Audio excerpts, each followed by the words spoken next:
Hello all of you. तो आज हम करते हैं डीटीएल डायोड ट्रांजिस्टर लॉजिक। पहले सर्किट देख लेते हैं। ठीक है, डायोड लगा होगा, ट्रांजिस्टर लगा होगा, दोनों चीज लगी होंगी। जितने इनपुट होंगे उतने डायोड लगे होंगे। तो ये हमारा ए है, बी है, ये हमारा सी है। शिट, उल्टा बना दिया। ठीक है, ये तीनों होते हैं एक रेजिस्टेंस से जुड़कर, आर से जुड़कर। एक तो वीसीसी जो हमारे ऊपर डिपेंड करता है कि हमें पॉजिटिव देते हैं या फिर नेगेटिव। और इससे जुड़कर ये हमारा बेस का काम करता है। ट्रांजिस्टर लगा होता है इधर।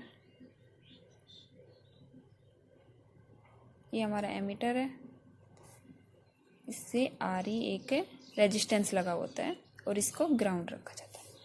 और यहाँ हमारा मिलता है आउटपुट। ये हमारा होगा ट्रांजिस्टर। ओके, ये आउटपुट वी नॉट। अब हम पढ़ रहे हैं डीटीएल डायोड ट्रांजिस्टर जो लॉजिक है वो एंड के लिए, एंड गेट के लिए। ठीक है, एंड गेट में वी नोट क्या मिलता है हमको? वीबीसी, एबीसी।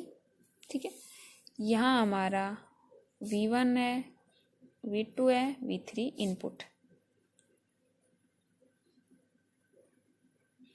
क्लियर? ये तो हो गया हमारा सर्किट।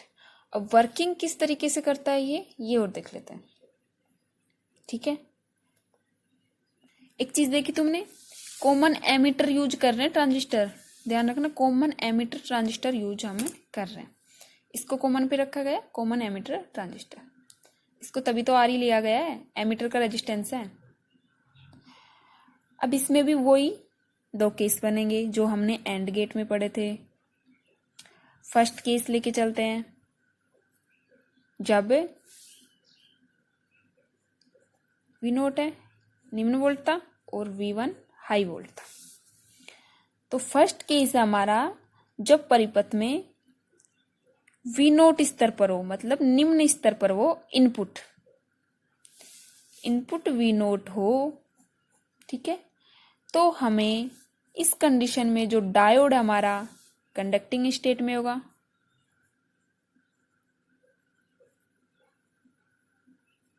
उसमें भी ये था, एंड गेट में पड़ा। ठीक है, सेम। और जो हमारे ट्रांजिस्टर है उस पे हमें यहां वोल्टा ब्लर आ रही है ना, हाँ, ट्रांजिस्टर का जब उस टाइम ट्रांजिस्टर नहीं लगा हुआ था एंड गेट पे, उस टाइम हम वी नोट वोल्टा दे रहे थे। तो डायरेक्ट जो गेट होते हैं, सॉरी जो डायोड होते हैं, उन पे यहाँ वी नोट वोल्ट था। ये हमारा बेस है, तो यहाँ हमें आउटपुट मिल रहा था, ट्रांजिस्टर नहीं लगा हुआ। तो यहाँ क्या मिल रहा था? वी नोट दे रहे थे तो वी नोट ही मिल रहा था, मतलब जीरो आउटपुट ही मिल रहा था, वोल्टता जीरो मिल रही थी।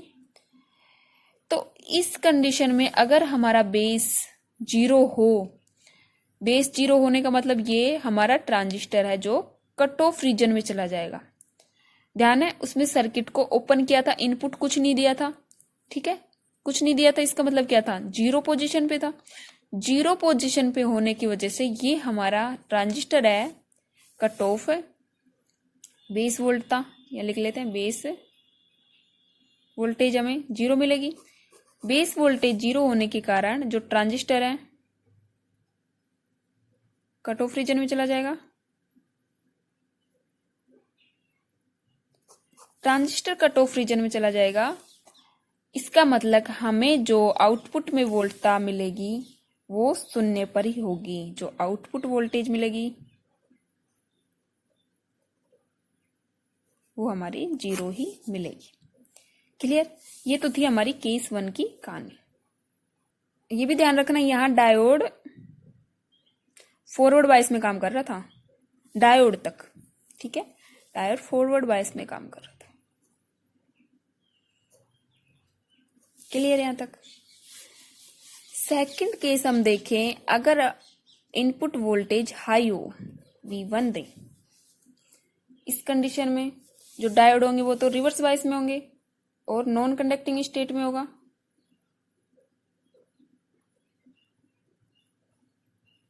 डायोड रिवर्स बायस में। यहाँ तक की कहानी तो हमने पढ़ चुके थे कि हमें पता है, एंड गेट में हम पढ़ चुके थे, ठीक है। इसमें अलग से क्या लगा है, ट्रांजिस्टर लगा है। इससे आगे की देखनी है तो यहाँ वोल्टेज हमें क्या मिल रही थी, V1 ही मिल रही थी। और ये चीज भी ध्यान रखना, हम यहाँ हाई वोल्टेज लेके चल रहे हैं 5 वोल्ट, ठीक है। जो VCC है वो 5 वोल्ट लेके चल रहे हैं। यहाँ वोल्ट तक क्या मिलेगी हमें 1, मतलब जो इनपुट दिया वो ही मिलेगी V1। यहाँ तक कि हमें पता है, एंड गेट में पढ़ चुके थे, V1 दे रहे हैं तो V1 मिलेगी, V0 दे रहे तो V0, मतलब 1 मिलेगी, हाई वोल्टेज मिलेगी।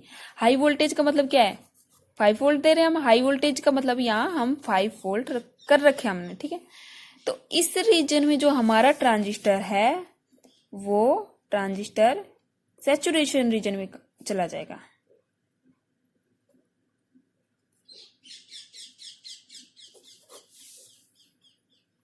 ठीक है, सैचुरेशन रीजन में काम करेगा तो हमें जो आउटपुट वोल्टेज भी हमें V1 मिलेगी। आउटपुट वोल्टेज मिलेगी V1, मतलब 1, मतलब हाई वोल्टेज मिलेगी। क्लियर, यहां मिल रही थी हमें 0, इसमें मिल रही थी 1। तो ये था हमारा DTL। कुछ नहीं है इसमें, एंड गेट के लिए पढ़ रहे हैं, एंड गेट का यहां तक हम पढ़ चुके थे, फिर DTL पढ़ेंगे। एंड गेट हमारी DL व्यवस्था है, ठीक है। तो DL व्यवस्था यहां तक तो हमारी DL हो गई। इसमें एक ट्रांजिस्टर और लगा दिया, DTL हो गई। इसमें बस ये चेंज हुआ है, ये हमारा बेस है, एमिटर है, कलेक्टर है। हाई वोल्टेज दे रहे हैं 5 वोल्ट, डिपेंड करता है इस पे कि यहाँ हमें अगर V0 दे रहे हैं तो आधार वोल्टता 0 मिलेगी, तो ये कट ऑफ रीजन में चला जाएगा। अगर यहाँ V1 दे रहे हैं तो यहाँ 1 मिलेगी, ये सैचुरेशन रीजन में चला जाएगा, ठीक है, सैचुरेशन रीजन में काम करेगा। V1 होने का मतलब क्या है, हाई वोल्टेज 5 वोल्ट, तो आउटपुट में भी हमें हाई वोल्टेज मिलेगी V1। और V0 दे रहे हैं तो कट ऑफ रीजन में चला जाएगा, तो आउटपुट हमें 0 मिलेगा, V0 बोल सकते हैं। बिल्कुल क्लियर है। ध्यान रखना, जिस तरीके से हमें एग्जाम में ये पूछेगा कि एंड गेट के लिए DTL सर्किट लिखो, एंड गेट के लिए TTL लिखो, ठीक है। आगे हम करेंगे और गेट के लिए भी करेंगे, और गेट के लिए DTL, और गेट के लिए TTL, DTL दोनों करेंगे। एंड के लिए तो हमने कर लिया, नैंड के लिए DTL और TTL दोनों करेंगे। एग्जाम में स्पेशल दिया होगा कि एंड गेट के लिए बताओ, और गेट के लिए बताओ, नैंड गेट के लिए बताओ, या फिर नोर गेट के लिए। इनके भी DTL TTL अलग होंगे, इसके रिजल्ट्स अलग होंगे, TTL, इसके DTL TTL अलग होंगे, इसके DTL TTL अलग होंगे। अभी हमने ओनली एंड गेट का DTL पढ़ा है। सबसे पहले हमने एंड गेट पढ़ा, उसका हमने DTL पढ़ा है। TTL हम कल करेंगे, बाकी यहां तक क्लियर। TTL करेंगे, फिर नैंड गेट पढ़ेंगे, जिस तरीके और गेट पढ़ेंगे जिस तरीके से हमने एंड गेट पढ़ा, और गेट के DTL TTL सर्किट बनाएंगे। इसी प्रकार एंड गेट बिल्कुल इजी है। अगर ये एंड और नैंड और नोर गेट की अगर सर्किट कार्य प्रणाली जो समझ में आ गई तो आगे किसी को कोई दिक्कत नहीं होगी, ठीक है। ओके, तो ज्यादातर हमें एंड गेट पूछता है, नैंड गेट पूछता है, बाकी फिर भी ये करेंगे, करना है, जो भी पूछेगा आप कर सकते हो जीवे में। क्लियर, तो कल करेंगे इसके लिए, इसका TTL करेंगे एंड गेट का। यहाँ टॉपिक में डाल देना एंड गेट के लिए है ये। ओके, करते हैं कल।